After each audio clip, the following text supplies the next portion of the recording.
लंबी जद्दोजहद के बाद राजस्थान में पटवारी की परीक्षा हुई थी, लेकिन यह परीक्षा भी विवादों के घेरे में है। कई पारियों में परीक्षा हुई थी और चौथी पारी वाले जो हैं वो कह रहे हैं कि हमारे साथ नाइंसाफी हुई, हम जो लिख कर आए थे उसके आधार पर नंबर नहीं मिला है। कर्मचारी चयन आयोग ने एक फार्मूला निकाल लिया है नॉर्मलाइजेशन के नाम पर, और उस फार्मूले के तहत हमें फेल कर दिया गया है। इनसे बातचीत करते हैं कि क्या समस्या, आप लोग समस्या लेकर गए थे कर्मचारी चयन आयोग में, तो उस समय बातचीत हुई तो उन्होंने आश्वासन दिया था आपको? देखिए सर, हमारा पटवार का रिजल्ट जारी हुआ 25 जनवरी 2022 को।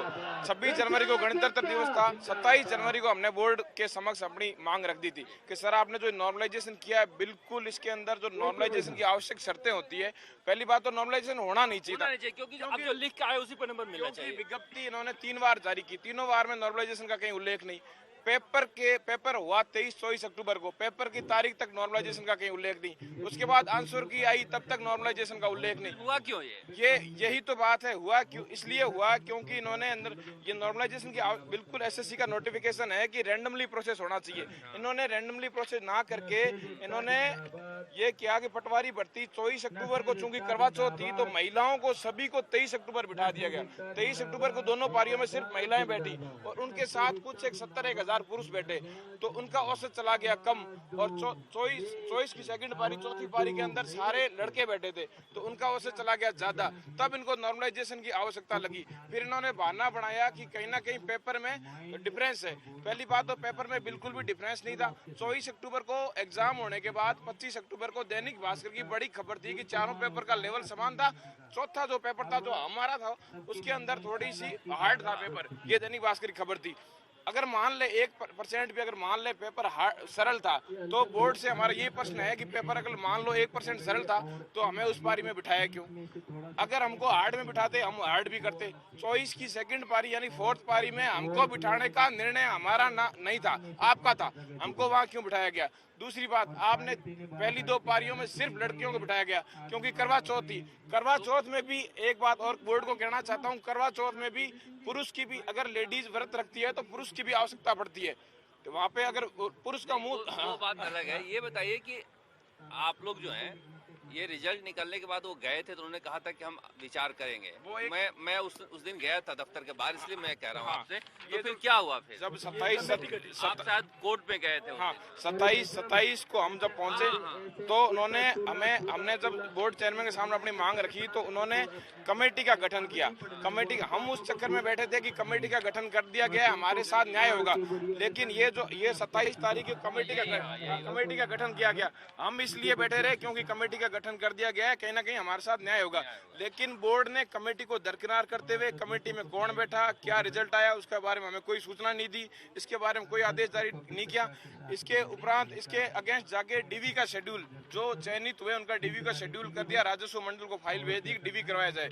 उसके बाद हम 28 फरवरी को वापस बोर्ड चेयरमैन से मिले।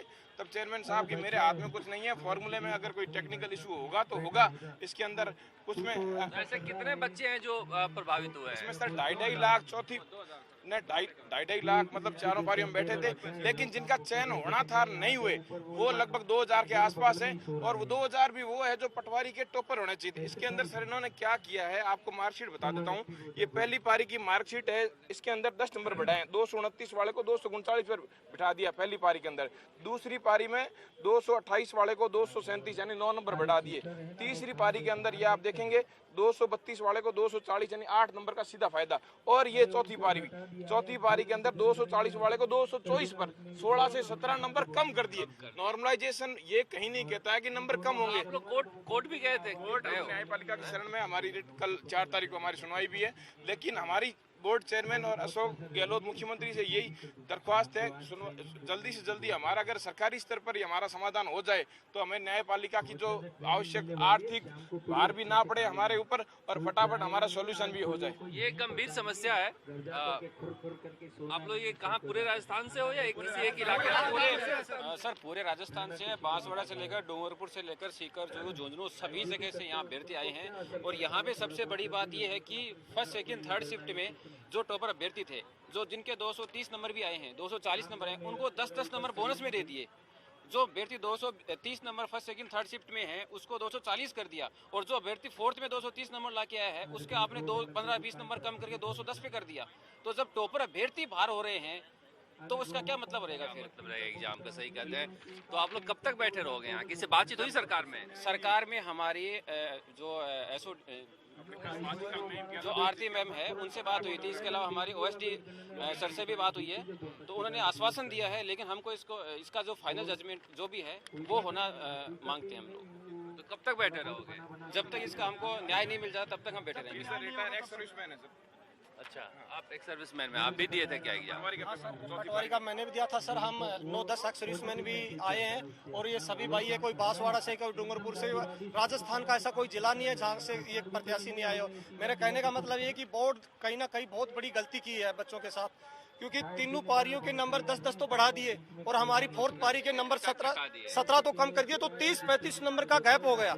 हम डेलीगेशन लेके अध्यक्ष महोदय के पास भी गए तो उन्होंने भी यही बोला हमें कि कहीं ना कहीं हमारे बोर्ड से उस दिन मुझे याद है, इसलिए पूछ रहा हूँ। हम रिवाइज रिजल्ट के ऊपर समीक्षा करेंगे। उस रिवाइज रिजल्ट में कोई समीक्षा नहीं किया, हमें लॉलीपॉप दे दिया गया। उसके बाद में डायरेक्ट डीवी की डेट उन्होंने जारी कर दी और हम लगातार ज्ञापन दिए। हर एमएलए के पास, सीएमओ में हमने ज्ञापन दिया और हम दर दर की ठोकरें खा रहे हैं, लेकिन सरकार सुनने के लिए तैयार नहीं। एक बड़ा संकट है कि पढ़ाई करने के बाद आप परीक्षा देते हैं, उसके बाद नतीजे आते हैं और फिर आकर आपको आंदोलन करना पड़ता है। इससे ज्यादा पीड़ादायक कुछ हो नहीं सकता है, लेकिन यह सच्चाई है। और सच्चाई आप देख रहे हैं कि किस तरह से 27 जनवरी को भी मैं इन बच्चों से मिला था, तब भी इसी तरह से ये अपनी मांग रख रहे थे और आज भी इसी तरह से ये भटक रहे हैं। भरोसा इन्हें दिया जा रहा है, लेकिन वही बात है कि भरोसे का संकट सबके साथ है। ये लगता है कि सरकार एक बार फिर से बरगला के भेज देगी और हमारे साथ नाइंसाफी होगी। ये कोर्ट से ज्यादा सरकार से उम्मीद करके बैठे हैं कि कम से कम जो हम लिख कर आए हैं उसके साथ तो न्याय कर दे। जितना हम पढ़े थे, जो जानकारी हमने परीक्षा में रखी है, उसके साथ न्याय कर दे। ये नॉर्मलाइजेशन के स्कीम के नाम पर नंबर घटाना ठीक नहीं है, शायद किसी के साथ भी ठीक नहीं है। ये आंदोलन नहीं भी करते तो ये ठीक बात नहीं थी कि किसी का आया हुआ नंबर काट लें आप और किसी का बढ़ा दें। लेकिन न जाने क्या फॉर्मूला है, कुछ भी पारदर्शिता रहती ही नहीं है जिससे सोच समझकर संतोष किया जा सके, और यही संकट भी है। कैमरामैन मनीष के साथ